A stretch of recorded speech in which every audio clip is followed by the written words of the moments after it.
আমার মনে আছে 2008-এ আমি ফ্রাঙ্কফুর্টে ছিলাম। আমার ইউরোপের সফর চলতেছিল, এক সফরে 25 দেশ। আমাকে এক আরব জিজ্ঞাসা করতেছিল, তুই কি করস? আমি বললাম, আমি ব্যবসা করি। কতক্ষণ করস? না, আমার নিয়মই ছিল, আমি জোহর পড়তাম তাঁতিবাজারে, ঠিক জোহরের নামাজ এইসব পড়তাম, নামাজ শেষ খাইতে বসতাম, খাওয়া শেষ আসর পর্যন্ত থাকতাম, আসরের পরে দোকান বন্ধ। আমারে জিগে, তুই চলস কেমনে এতটুক সময় ব্যবসা করা? আমি কি, দূর বেটা, আমি একলা চলি নাকি? আল্লাহ আমাকে দিয়া 8-10টা ফ্যামিলি চালায়। ওর মাথায় আকাশ পড়লেও মনে হয় এত ব্যথা পাইতো না। ও এরকম মাথা হাত দিয়ে বসে, কস কি? আমরা তো সবাই কামাই, জার্মানিতে, ইউরোপাই, তারপরেও তো চলে না। আমি কি, শুধু চলে না, ওই সময় আমি বৎসরে 2-4 বার সফর করতাম বিদেশে। আমি বললাম, ফ্যামিলিও চলে, আমিও সফর করি। বাংলাদেশে কেউ বলতে পারবে না যে তাবলিগি সফরের ব্যাপারে কারো কাছে আল্লাহ হাত পাতাইছে বা মুখ খোলাইছে। চ্যালেঞ্জ দিয়ে বলতে পারবো। আমি ওরে বললাম, বরকত দিলে হয়। আরব ছিল তো, বুঝা ফেলছে অল্পতেই, কয় ঠিকই বলছস, তোর ওইখানে কামাই নাই, খালি বরকতই আছে। আমিও বলি, বরকতই আছে। আধা ঘন্টায় আল্লাহ আমার এতটুকু দিত যে 1 মাস বৈশা যতটুকু না কামাইতো, আমি আধা ঘন্টায় এতটুকু কামায় নিতাম, আল্লাহ দিয়া দিত। বরকত মনে হয় ছাপ্পর ফাইরা পড়তো, এখনো পড়ে। বরকতই বরকত, বরকতই বরকত। যারা সাথে চলে ওরা দেখে। আমরা তো সারা দিন রাত্রে খাই কতটুকু জানি না, যারা চলে ওরা জানে কতটুকু খাই। কিন্তু সারা দিনে কত শত আইটেম দেখি, ওটা আল্লাহ জানে। বরকত তো, যেটা বুঝাইতেছিলাম, বরকত চলে যাবে। দ্বিতীয় শাস্তি হলো, ইউসাল্লিতু আলাইকুম সুলতানান যালিমা। যে আসবে সে ডান্ডা নিয়েই আসবে। জুলুমই ওর মেন হাতিয়ার হবে। যতই ইনসাফের বলি বলুক, ও জুলুমের ডান্ডা নিয়ে আসবে, জুলুম করবে, জুলুম। আজকে আমরা বলতে চাই না, মুখ খুলতে চাই না, তাহলে খুলতে পারি, খুলতে পারি। ওয়েদার ভারী হয়ে গেছে জুলুমে। ওয়েদার না ভারী হয় নাই? হ্যাঁ হ্যাঁ, বাড়ি হয়েছে না না হয়েছে? একদিন পরীক্ষামূলক ভাবে 1000 টাকার শাক লয়া রাস্তায় বয়া দেখেন বাড়ি হয়েছে না না হয়েছে। তারপরে আপনি বুঝবেন জুলুমে ওয়েদার বাড়ি হয়েছে না না হয়েছে। 1000 টাকার শাক বেচতে ফুটপাতে বৈশা দেখেন, তারপরে বুঝবেন জুলুমে বাড়ি হয়েছে না হয় না। না মনে হয় ইশারা ফিসারা বোঝেন না। আল্লাহ রসুল বলছে, তৃতীয়টা কি হবে? ইয়াখরুজু মিনাদ দুনিয়া বিগাইরিল ঈমান। ঈমান ছাড়া দুনিয়ার থেকে চলে যায়। এদের ঈমান থাকবে না। জানাজা যতই পড়ুক, ঈমান থাকবে না, বেঈমান। আর মূল্যায়নের দ্বারা আমি সারা জিন্দেগির বরকত এবং সারা জীবনের খায়ের 1 মাসে জমা করে নিতে পারি। এই জন্য 3-4টা কাজ করতে হবে। পারবেন? যদি পারেন তাহলে বলি, না পারলে খামাখা বলে লাভটা কি?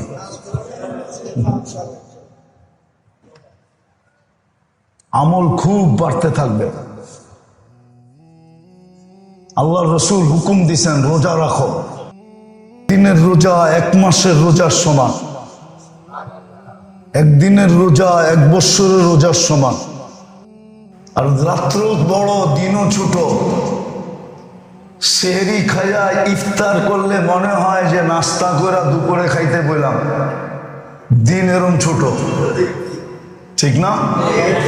কেননা সেহরি খাইতে খাইতে খাইতে খাইতে 5:25 যে 5:10 পর্যন্ত যাওয়া যায়।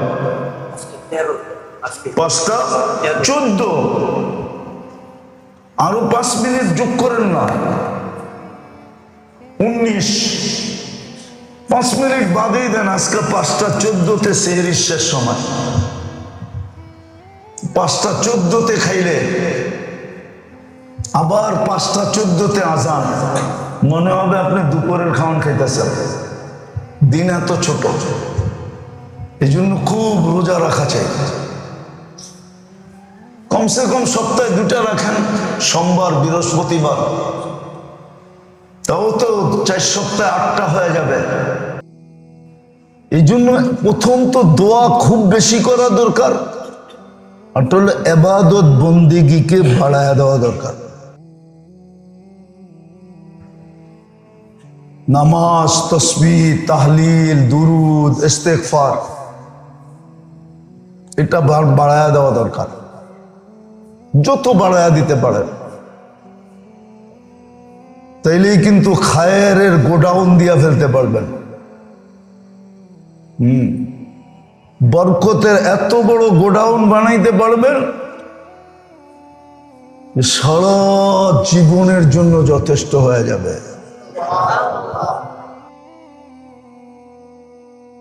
তৃতীয় হইল, যত কিছু না কিছু খারাপ অভ্যাস মানুষের ভিতরে থাকেই, থাকে না? না নাই? বাইছা বাইছা ওইগুলাকে ছাড়তে চেষ্টা করেন। যেই ভালো অভ্যাসগুলো আনলে, যেই ভালো অভ্যাসগুলো আনা দরকার এই মাসে, ওই ভালো অভ্যাসগুলা যাই না, ওই অভ্যাসগুলা আনতে শুরু করেন। ভালো অভ্যাস। আর এটা কেন? যেন রমজানের প্রথম পর্বেই চাঁদ উঠতে দেরি কিছু লোক হবে, যাদের চাঁদ উঠতে দেরি, প্রথম নাম্বারে আল্লাহ তাদেরকে সবকিছু দিয়া দিতে দেরি করবে না। রমজানের রহমত বলেন, মাগফিরাত বলেন, জাহান্নাম থেকে মুক্তি বলেন, সব কিছু চাঁদ উঠার সাথে সাথে কিছু মানুষের নামে চিহ্ন দিয়া দিবে। আমার নামটাও যেন ওই লিস্টিতে আসে। এই জন্য 4টা কাজ করা উচিত। বেশি বেশি দোয়া করা উচিত। যখনই মনে ওঠে তখনই এই দোয়াটা পড়া। ইবাদত বন্দেগী সাধ্য অনুযায়ী, জিকির, আসকার, ইবাদত বন্দেগী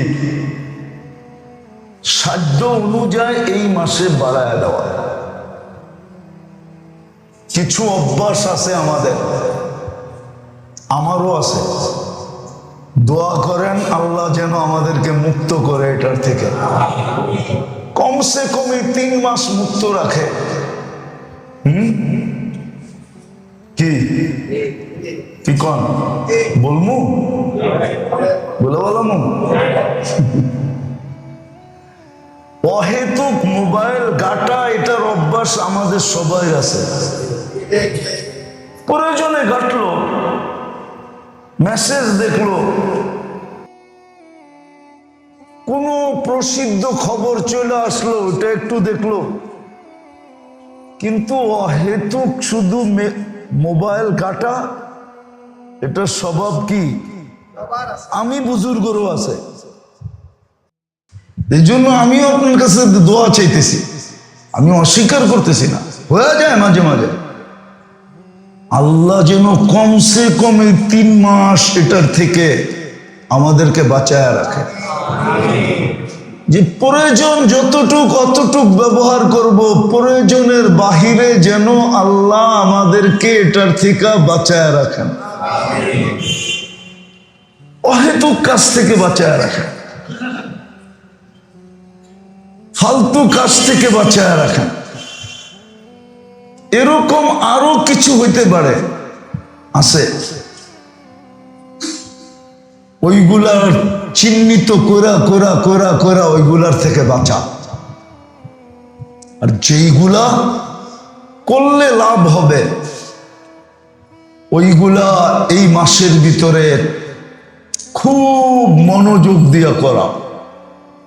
যেমন দান আছে, খায়রাত আছে, সদকাত আছে, জিকির আছে, আসকার আছে, আরো প্রসিদ্ধ প্রসিদ্ধ জিনিস আছে, নির্দিষ্ট জিনিস আছে। এক বৈঠকে তো সব শোনানো সম্ভব না, এটার জন্য উচিত ছিল কয়েক বৈঠকে বসা, তাইলে সবগুলা চিহ্নিত চিহ্নিত করে খুলা খুলা আনা বলা যেত, সামনে আনা যেত। কিন্তু আমি মোটা মোটা বললাম, দোয়াটা খুব বেশি বেশি পড়া, ইবাদত বন্দেগীর মাত্রা বাহির করে দেওয়া, যদি কোনো ভুল ত্রুটি থেকে থাকে যেটা সারা বৎসর করায় অভ্যস্ত বা করা থাকি বা মাঝে মাঝে হয়ে থাকে, এই মাসের ভিতরে এটাকে ছেড়ে দেওয়া উচিত। রজব, শাবান, রমজান ছেড়ে দেওয়া উচিত। যেই গুণগুলো আল্লাহর কাছে পছন্দনীয়, প্রশংসার যোগ্য, প্রশংসার পাত্র, পুরস্কারের পাত্র, পুরস্কারের যোগ্য, ওলামাদের থেকে শিখা ওই গুণগুলা নিজের ভিতরে এই মাসের ভিতরে বাস্তবায়ন করতে চেষ্টা করবে। তাইলে দেখবেন ইনশাআল্লাহ বরকত ফিরে আসবে, খায়ের ফিরে আসবে, এত বরকত আসবে, এত বরকত আসবে। নাইলে আল্লাহ রসুল বারাক না বলতেন না, বারিক লানা ফি রজব শাবান বলতেন না। বরকতের শব্দটা হাদিসে আসতো না, আরবিতে আরো শব্দ ছিল, বারাক না শব্দটা বলতেন না। হতে পারে বরকত আমাদের জীবনে ফিরে আসবে, তখন আর এত কামাইতে হবে না, 1 টাকা 1 কোটি টাকার কাজ করে দেখাবে, নাইলে কোটি টাকা 1 টাকার কাজও করে দেখাবে না। বহুত মানুষ আছে দুনিয়াতে, কোটি একই রোগে আক্রান্ত, একই সিমটম, কোটি কোটি খরচ করছে তারপরও কিছু হয় নাই। আরেকজনে 2 টাকার ওষুধ খায়া ঘোড়ার মতো দৌড়াইতেছে। নাই? নাই? প্রমাণ নাই? ওই 1-2 টাকা ওই কাজ করে দেখাইছে, যেটা 2 কোটি টাকায় করে দেখায় না। কেন? 2 টাকার ভিতরে বরকত ঢুকানো ছিল।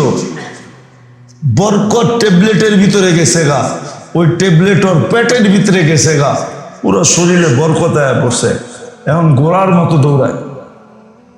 আর আরেকজন একই সিমটম, একই ওষুধ, একই ওষুধ, কোটি কোটি খরচ করে ফেলছে, কিন্তু উঠলে বইতে পারে না, বইলে উঠতে পারে না, খাইলে হজম করতে পারে না। ওই খাওয়া কি খাইব, খাওয়াই ওরে খাইতেছে, খালি সারাদিন খাওয়াই ওরে খায়া ফেলতেছে, ও কি খাবে? বরকত আসবে। পারবেন এই 4টা কাজ করতে? মনে থাকবে? সুযোগ কিন্তু হাতছাড়া না করে, বড় পস্তাইতে হবে। এটা আল্লাহর ইহসান যে আল্লাহ এই মাসটাকে আমার দ্বারস্থ করছে, আমাকে এই মাসটার ভিতরে নিয়ে আসছে। তাহলে আল্লাহ পারতেন আপনাকে আমাকে আউট করে দিতে। আল্লাহ কারো মহতাজ না। এক হাদিসে আছে, এক হাদিসে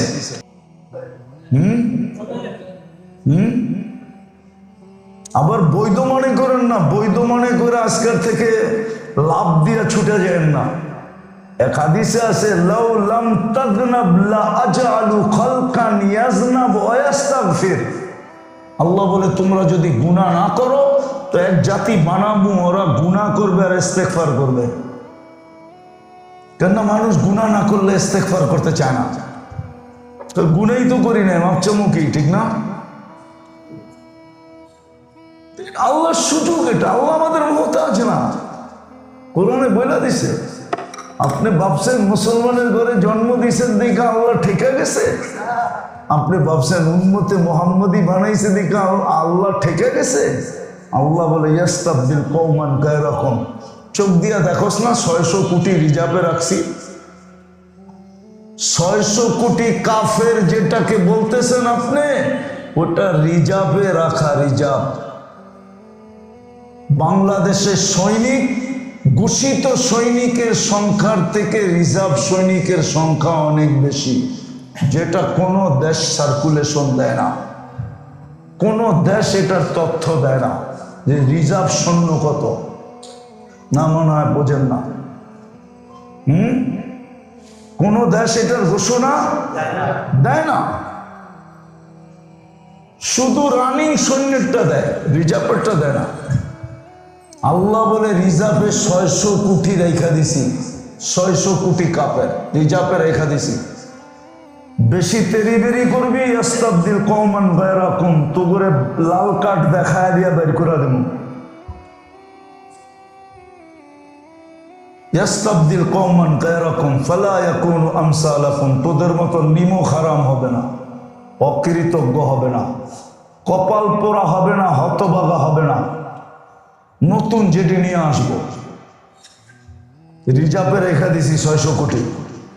দুনিয়া ওদেরকে কাফের বলে, আমি ওদেরকে রিজার্ভ বলি। কাফের স্বীকার করি, কিন্তু ওগুলো রিজার্ভে রাখা। আমাদের অবস্থা বেশি খারাপ দেখলে চেঞ্জ করে দিবে, লাল কার্ড দেখায় দিবে, যা বেরো। আল্লাহর কিচ্ছু হবে না। আপনি আবার কখন খাইতে চাইলেন? আল্লাহ পুরো চিত্র তার সামনে কুদরতি প্রজেক্টরে নিয়ে আসবে, সে সচক্ষে দেখবে, হ্যাঁ একজন আসছে আমার কাছে, আল্লাহর নামে 1 লোকমা 2 মুঠ ভাত চাইছে, 2 মুঠ বলছে আল্লাহর নামে 2 মুঠ ভাত দেন, কিন্তু সে 2 মুঠ তো দূরের কথা, গাল ধাক্কা দিয়া বাহির করে দিছে। আল্লাহ বলে একে খাওয়াইলি আমাকে খাওয়ানো হতো, আর আজকে এই বাড়িটা তোমার হতো। আবার আরেকজনকে আনবে, তাকেও দেখাবে, সে জিজ্ঞাসা করবে এটা কার? বলে ছিল তো তোমার। বলে তাইলে দিয়া দেন। বলে না, দেওয়া গেল না। বলবে কেন? বলে আমি তোমার কাছে কাপড় পরতে চাইছিলাম, তুমি আমাকে পড়াও নাই। বলবে আল্লাহ এটা কি করে সম্ভব? আপনি পড়তে চাইছেন আর আমি পড়াই নাই। আল্লাহ ওর সামনে প্রজেক্টরে আনবে। ভিক্ষুক আল্লাহর নামে চাইছিল আমাকে একটা পুরান কাপড় দেন, দিবে তো দূরের কথা, গার ধাক্কা দিয়ে বাহির করে দিছে। আল্লাহ বলে ওকে পড়াইলি আমাকে পড়ানো হতো। একটা কথা মনে রাখেন, গরিবরে যা দেন না, আপনি এটা মনে করে দিয়েন আপনি আল্লাহকে দিতেছেন, গরিবকে দিতেছেন না। কসম খোদা, এটা মনে রাখেন, কোন প্রয়োজনওয়ালা ব্যক্তিকে, কোন গরিবকে যদি কিছু দেন, কোন প্রয়োজনওয়ালা ব্যক্তির প্রয়োজন যদি আপনি মিটান, আপনার দ্বারা যদি মিটানো হয় বা আপনি যদি মিটাইতে পারেন, তাহলে আপনি মনে মনে ভাইবেন আমি আল্লাহর প্রয়োজন মিটাইলাম। আমি গরিবকে দিলাম না, আল্লাহকে দিলাম। কাকে দিলাম? আল্লাহকে দিলাম। এটাই মনে রাখেন, এটা মনের ভিতরে গাঁথেন, তাইলে ভিতরে উৎসাহ পয়দা হবে। গরিবকে দেওয়ার উৎসাহ দিলের ভিতরে পয়দা হবে। শুধু এক শ্রেণীর দিলে ভালোবাসা পাওয়ার আশা করেন না।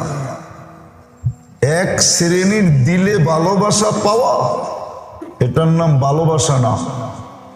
মুসা আলাইহিস সালাম জিজ্ঞাসা করছে, আল্লাহ আপনি যে আমাকে ভালোবাসেন প্রমাণ কি?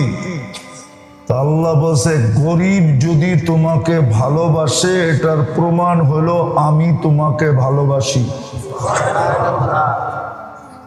আমরা তো এক শ্রেণীর মানুষের ভালোবাসার জন্য পিছে পিছে দৌড়াইতে থাকি। আমাদের স্বভাব হয়ে গেছে, স্বভাব। কোনো প্রমাণ নাই। ওরা ভালোবাসলে কেন? দুধ দিয়ে গোসল করাইলেও আল্লাহ আপনাকে ভালোবাসবে এই প্রমাণ নাই হাদিসে। যদি দুধ দিয়েও ডেলি আপনাকে গোসল করায় দেয়। হ্যাঁ, গরিব যদি আপনাকে ভালোবাসে, মধ্যবিত্ত যদি আপনাকে ভালোবাসে, আপনি লেখা নেন আল্লাহ আপনাকে ভালোবাসে। গরিব যদি আপনার কাছে কোনো প্রয়োজনে হাত পাতলো, এটা এই কথা মনে প্রাণে গাইঠা নেন যে আল্লাহ ভালোবাসে বিদায় আপনার কাছে পাঠাই। আপনাকে আল্লাহ ভালোবাসে বিদায় ওকে আপনার কাছে পাঠাইছে। হাদিসে আছে, ইদা আহাব্বাল্লাহু আবদান, কোন বান্দাকে যখন আল্লাহ ভালোবাসে তো কারো প্রয়োজন নেয়া তার কাছে পাঠায়। আল্লাহ যাকে ভালোবাসা দিতে চায়। কিন্তু আমরা তো উল্টা মনে করি। আপনি গরিবকে ইহসান করেন না, এটা ভুল ধারণা যে আমি ওর উপরে ইহসান করছি। না না না, এর মাধ্যমে আল্লাহর ইহসান আপনার উপরে হয়েছে যে আপনি আল্লাহকে দিতে পারছেন, আল্লাহর ভালোবাসা আপনার দিকে দাবিত হইতে পারছে। আমরা তো ভুল বুঝি। যাক, যেটা আমি বুঝাইতে চাইতেছিলাম, সময়ও কম, যে দীর্ঘ 1 বছর অপেক্ষা করার পরে আবার রজব আমাদের কাছে আসছে। আমরা রজব পাইছি, রজবও আসছে, আমরাও পাইছি। খুব কাজে লাগাইতে হবে, খুব কাজে লাগাইতে হবে রজবকে। রজব জিনিসটা কি হবে এটা বোঝেন। আল্লাহর রসুলকে জিজ্ঞাসা করছে রজব কি জিনিস? আল্লাহর রসুল বলছে, আইয়াতারাজ্জাবা খায়রুন কাসীর। তুমি যদি সারা জীবনের মঙ্গল, সারা জীবনের বরকত যদি জমা করতে চাও, তো এই জমা করার জন্য এই মাসটা হলো নির্ধারিত। এই মাসটা হলো নির্ধারিত। অফুরন্ত বরকত যদি তুমি জমা করতে চাও। আজকে মেরে দোস্ত, কথা সত্য, কিন্তু আমাদের জীবনে বরকত নাই। কেন নাই? এটাও হাদিসে আছে। কেন নাই? কেন নাই? কেন নাই বরকত? কেন নাই বরকত? কেন নাই বরকত? কেন নাই বরকত? কেন নাই? অথচ আপনাদের কাছে ব্যবসা আছে, বাণিজ্য আছে, চাকরি আছে, বাকরি আছে, মোটা মোটা বেতন আছে, ঠিক না? শিল্প মিল্প সব আছে, বরকত নাই কেন? অথচ আপনারা যাদেরকে কথায় কথায় বান্দা বান্দা পিটান, যদিও বান্দা পিটান না, কথায় কথায় পিটান আর কি, কথা দিয়ে পিটান। একজনকে দেখতেছিলাম আজকেই, হুজুররা যদি, ইমামরা যদি এটা বলে তো ওরে বান্দা পিটায় আমারে খবর দিবা।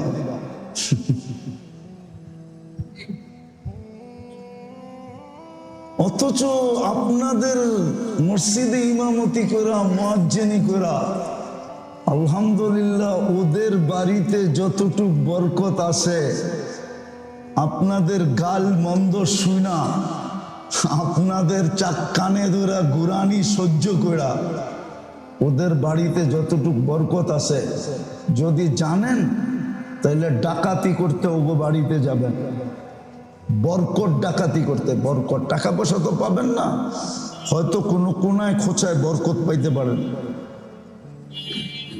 হুজুরের রাগ হয়ে গেল। কোন কোনায় খোঁচায় বরকত পাবেন বাড়ির, এত বরকত ওদের বাড়িতে, বিশ্বাস হয় না? বরকত বরকত কেন থাকবে না? আল্লাহ রসুল এটাও বলছে,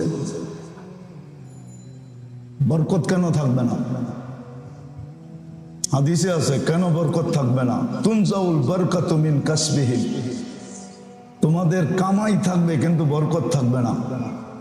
ব্যাংকের মালিক থাকবে কিন্তু বরকত থাকবে না। টাকার পাহাড় থাকবে কিন্তু বরকত থাকবে না। গাড়ি বাড়ি নারী সব থাকবে কিন্তু বরকত থাকবে না। ওর কাছে বরকত নাই, ওর কাছে। আরেকজনের কাছে 1 টাকা থাকবে, বরকত থাকবে। 1 টাকার ভিতরে কি থাকবে? বরকত থাকবে, বরকত থাকবে না। হাদিসে আছে 1 কারণে 3 শাস্তি দিবে। 1 কারণে কয়টা কারণ? 1টা কারণ, শাস্তি কয়টা? 3টা কারণ, 1টা শাস্তি 3টা। আল্লাহ রসুল বলছে এক জমানায় আসবে, ওলামাদেরকে আমার জাতি হেয় প্রতিপন্ন মনে করবে। হেয় মনে করবে, হেয় মনে করবে, বাসা কাঠল মনে করবে, বাসা কচুরি পানা মনে করবে। এদেরকে আগাছা মনে করবে, আগাছা। বারাটিও মনে করবে না। তখন আল্লাহ রসুল বলছে 1 শাস্তি, 1 কারণ 3 শাস্তি। সর্বশেষ শাস্তিটা বড় কঠিন। প্রথম শাস্তি হলো বরকত থাকবে না। এই জন্য কারো কাছে বরকত নাই। অথচ আপনার দাদার দাদারে কবর থেকে উঠায় আইনা জিজ্ঞেস করেন কয় টাকা বেতন পাইতো, হয়তো 1 টাকা বেতন পাইতো, 1.5 টাকা বেতন পাইতো। কিন্তু দাদায় যতটুক সম্পত্তি বানায় রেখা গেছে, বাবায় পারে নাই। বাবায় যতটুক বানায় রেখা গেছে, পুঁতে পারে নাই, বরং খুয়া ফেলছে। বরকত নাই। আল্লাহ রসুল বলছে প্রথম শাস্তি, কারণ 1টা, গুনাহ 1টা, কারণ 1টা, শাস্তি 3টা। যখন ওলামাদেরকে হেয় প্রতিপন্ন মনে করবে, কানে ধরে ঘুরাবে, বাসা কাঠল মনে করবে, আর যা মনে চাবে তা করবে, যা মনে চাবে তা বলবে, যা মনে চাবে তা বলবে। আমাদেরও উচিত ছিল, কিন্তু আমরা আরেকটা কারণে পারি না। আমাদেরও উচিত ছিল, বলে দিতেছি, মিডিয়ায় কথা চলে যাবে। আমাদেরও উচিত ছিল মসজিদ মাদ্রাসা ইন টোটাল ছেড়ে দেওয়া, যে তোমরা নামাজ তোমরা পড়ো। সভাপতি রেখো নামাজ পড়াইতে, সেক্রেটারি রেখো নামাজ পড়াইতে, ক্যাশিয়ার রেখো জুমা পড়াইতে। আমগো উচিত ছিল আল্লাহর উপরে ভরসা করে বিলকুল ছেড়ে দেওয়া, মসজিদ মাদ্রাসা সব ছেড়ে দেওয়া, যা চালাতো না। 1 বছরের জন্য ছেড়ে দেওয়া উচিত ছিল।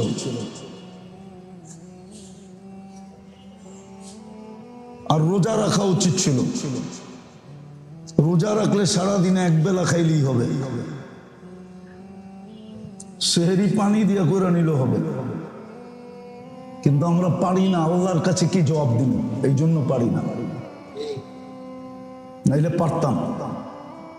নাইলে এই দৃশ্য দেখতে হতো না। একটা জনসভার ভিতরে একটা লোক বলতেছে, ইমাম করে বান্দা আমারে পিটায়া তারপরে খবর দিও। অথচ কেউ কোনো নোটিশ নিতেছে না,